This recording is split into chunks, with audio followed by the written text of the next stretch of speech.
Hi, welcome back to the channel. In today's episode, I want to talk to you about what's happening in the Chinese economy, and specifically to talk about what's going on with the local governments and the local government debt. Now, if you follow the channel, you'll know that I've made a number of videos talking about the LGFVs, which are the local government financing vehicles, because historically, local governments were not allowed to borrow any money. The Chinese authorities didn't want all the local authorities building up huge amounts of debt, getting themselves into difficulty, and then having to bail them out. But to get around that issue, local governments set up what are called local government financing vehicles. So basically, they set up a separate company that was allowed to borrow debt. So these LGFVs have been used to raise lots of money. Now, historically, the local governments were making an absolute fortune from selling land because China is a very big country. They've got lots of land. And as you'll know, the property development boom that took place in the early part of the 2000s and went on for around 20 years, it was a license to print money. So every single month, the local governments would hold an auction. They would sell parcels of land to all of the big developers. And every single month, the price of that land would go up. And that would fund all of the spending from the local government. So happy days for everybody involved in property and local governments. However, as you'll also be aware if you follow the channel, for the past few years, the property sector has been in the toilet in China because nobody wants to buy property anymore. We have seen a huge fall in property prices.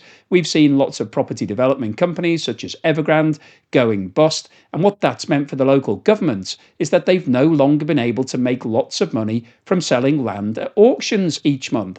And so instead, they've been borrowing more and more cash to keep funding all of their spending.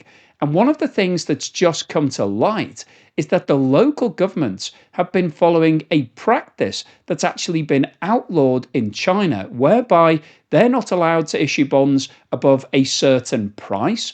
So to get around that, they've been following a very interesting practice. So let's walk through this example as to what the Chinese local authorities have been doing to boost the price that's paid to investors to make the bonds more attractive, because as they've taken on more and more debt, the risk is now getting higher. And so they should actually just be paying a really high coupon, but they're not allowed to. Now, just before we go on any further today, could I ask anybody that hasn't subscribed yet to please hit that subscriber button? And I wanted to tell you about a competition that I'm running whereby you could win my house, which is located a stone's throw from one of the most beautiful beaches in the southwest of England. This is an idyllic place to hang out, to go on holiday, or even to live rent-free, mortgage-free for the rest of your life. But if that doesn't interest you, if you don't like going for walks on the beach, having some fish and chips or a pint and just taking in the lovely fresh sea air, then there's a great alternative because I'm offering you £250,000 in cold hard cash in any currency that you like, but you have to buy a ticket and they're priced at £5 each. So this is another way of supporting the channel. If you'd like to support me and see more of these sorts of videos, then please buy a ticket. You can see the QR code on the screen now. You can scan that, or there's a link in the description below. If we take an example of a bond that's issued in Chinese yuan, now the face value of that bond would be 100 Chinese yuan. So if you bought the bond when it was issued by the local authority, you pay them 100 yuan. You then get paid the interest during the 12 months that the bond is in issuance. And at the end of the year, you'll get your 100 yuan back. So basically, you just make your profit by getting paid the interest. But in order to pay an attractive rate, the local authorities have been doing this. So rather than issuing the bond at 100 yuan, they've actually been giving it to a broker, and the brokers have been selling them in the market for 93 yuan on the 100. So basically, you're getting a 7% discount for buying that 100 yuan bond. So what that means is that at the end of the 12 months, when you come to get repaid, you'll get repaid the 100 yuan, which is on the front face of the bond, but you only paid 93 for it. So therefore, you're making a 7% uplift on the capital, in addition to the coupon on that bond, which in this example has been set at 8%. So over the course of 12 months, rather than just getting paid 8% interest, which is what you would get if you bought it at 100, you're getting the additional 7% kicker from the uplift against the original price of 93 that you paid. So in total, you're receiving 15 yuan for a bond that you only paid 93 yuan for. So you're basically getting a return of above 16%. Now, that wouldn't be allowed. The local authorities wouldn't be allowed to issue bonds at 16%. But this is a very clever way of getting around it. But what this means from the local authorities' point of view is that they're actually building up more debt for themselves because they're issuing these bonds at a discount to the broker at 93 yuan. They're only receiving 93 yuan at the start of the year. And at the end of the year, they're having to pay back 100 yuan. So they're paying 8% interest on the bond plus another 7% uplift on the discount that they paid at the beginning of the year. So these bonds are costing the local authorities 16%. Now, obviously, if they don't have the cash to cover that, they're going to have to pay it by issuing more bonds. So this is a classic debt spiral that these local authorities have got themselves into. And if we have a look at this example, it shows how these bonds are trading. These are real world examples. So we've got an official rate here of 6.5% for these bonds that have been issued. But when they've been sold in the secondary market by investors, the yield on those bonds is coming in this example here, it's coming in at 14.6%. So that's basically the actual value that these bonds have in the market. And you can see that there's a whole range of different rates here, ranging from the 14.6% down to 9.4%.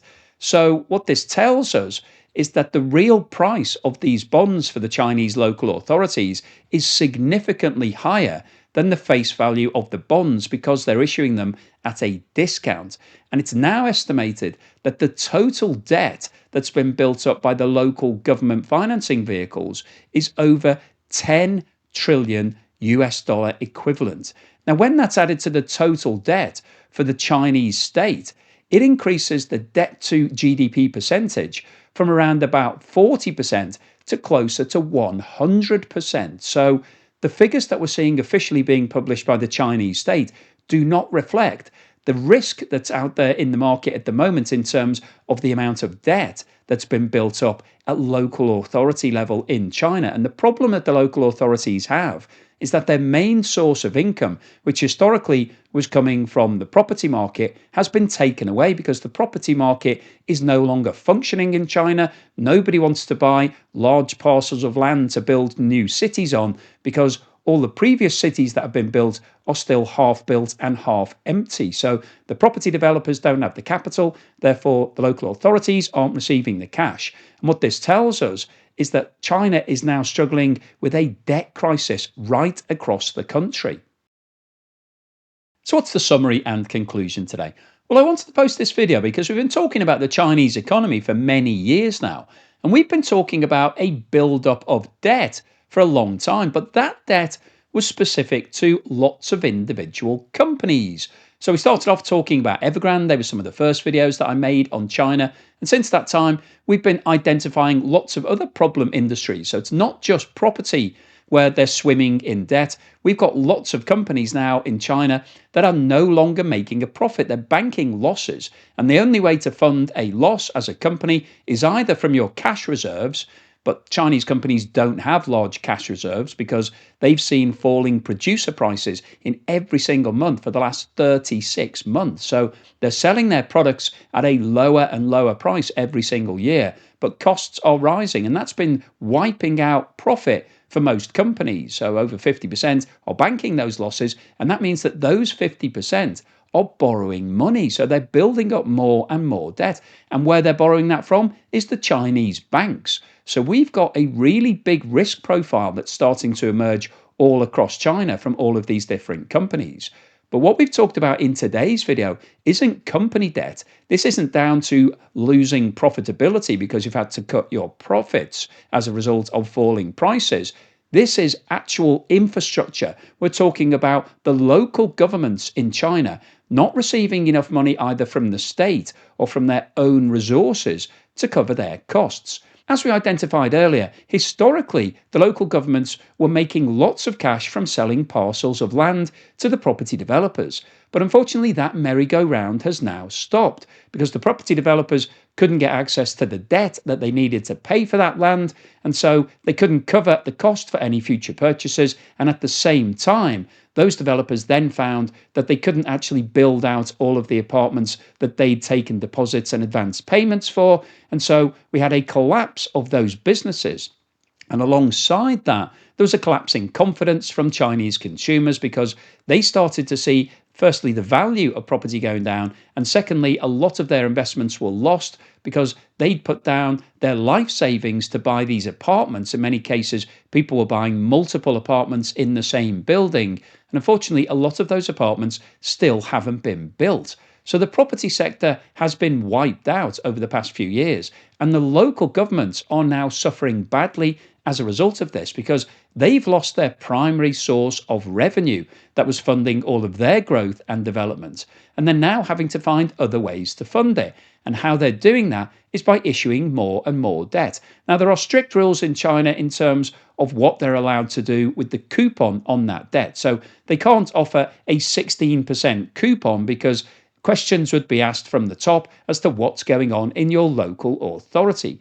So to get around that, what the local authorities have been doing is issuing their bonds at a discount. So they've been talking to brokers, placing those bonds at maybe 7% below the face value in the primary market. Those brokers have then been selling that to investors. Those investors have then either been sitting back and taking a very healthy coupon of maybe 8% interest plus a 7% discount, giving them a total return of over 16% because they've only paid 93 yuan on 100 at the front end of that deal. Or they've been selling those bonds immediately into the secondary market and making a nice profit. And those bonds are now trading in the secondary at double-digit returns. So the yield tells us that the local authorities are having to pay a really high price to continue borrowing. And the reason why they're having to pay that price is because the risk profile is rising. As you take on more and more debt, and as your income starts to fall, as it has been as a result of the loss of the property income, then that means that you're going to make big losses.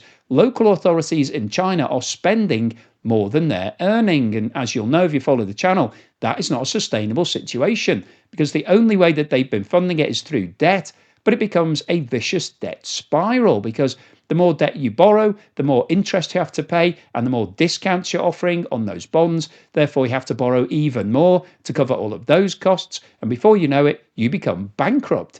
Now, obviously, if you're a local authority, you can't be made bankrupt in China. That's one of the reasons why they're not allowed to take on debt. But the local government financing vehicles are allowed to take on debt. They've taken on over $10 trillion worth of debt collectively, and they can't afford to pay it back. And of course, the people who've given them that debt are the investors in China, both funds and individuals.